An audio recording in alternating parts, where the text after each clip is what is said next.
Chers amis, chers adhérents, 2023 fut une année riche de combats, de défis, mais aussi de joie de se rassembler, d'avancer ensemble. La solidarité et la défense des droits des salariés sont dans notre ADN. C'est pourquoi nous nous sommes mobilisés à fond contre la réforme des retraites. 14 journées passées ensemble à marcher dans les cortèges à Paris et en province pour défendre nos droits et porter nos convictions.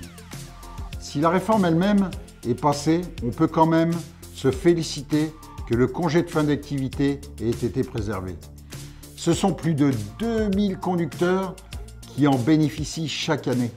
Et c'était un de nos gros combats dans le cadre du projet de réforme. Notre parole a aussi été entendue dans le dossier du chargement-déchargement. Le rapport rendu au ministre des Transports se fait l'écho de notre demande pour interdire le chargement-déchargement par le conducteur, sauf cargaison spécifique. Ce sera une victoire pour la sécurité au travail. Dans notre secteur, 9 accidents sur 10 surviennent à l'arrêt. En 2023, on a aussi voulu mettre l'accent sur la proximité, une de nos valeurs clés avec les forums dans les régions. L'équipe nationale s'est déplacée pour rencontrer celles et ceux qui font vivre nos syndicats localement. Nous avons organisé des ateliers de formation dans les régions pour apprendre à être plus efficaces au service des salariés dans tous nos secteurs. Transport, logistique, mais aussi aérien, sanitaire ou convoyeur de fonds. Notre rôle dans le dialogue social et la défense des salariés est indispensable et il faut le faire savoir. C'est pourquoi nous avons lancé en 2023 une campagne pour démonter les clichés et mettre en valeur ceux qui ont choisi l'engagement syndical. Et en 2024, nous serons engagés aux côtés de nos amis chauffeurs taxi, VTC et salariés des TPE du transport pour une année très importante avec leur élection professionnelle. Et puis, vous le savez, la famille est aussi au cœur de ce qui nous anime.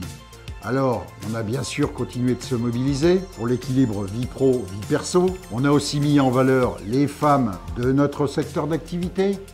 Et puis, on a créé un lien entre notre famille de la CFTC Transport et une autre famille, avec ce formidable partenariat signé avec la Team Robineau. Tout au long du championnat, les cousins Anthony et Thomas ont porté nos couleurs sur les podiums des Grands Prix, notamment au Castellet et aux 24 heures du Mans, où beaucoup d'entre vous sont passés nous voir sur nos stands. Si 2023 était bien rempli, 2024 sera riche aussi. C'est l'année où seront annoncés les nouveaux chiffres de la représentativité. C'est un enjeu majeur pour notre fédération et notre confédération.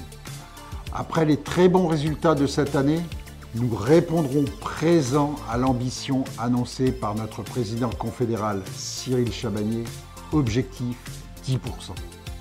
Sur un plan plus personnel, après 33 ans d'engagement syndical et 15 années passées à la tête de notre fédération, j'ai décidé de passer la main.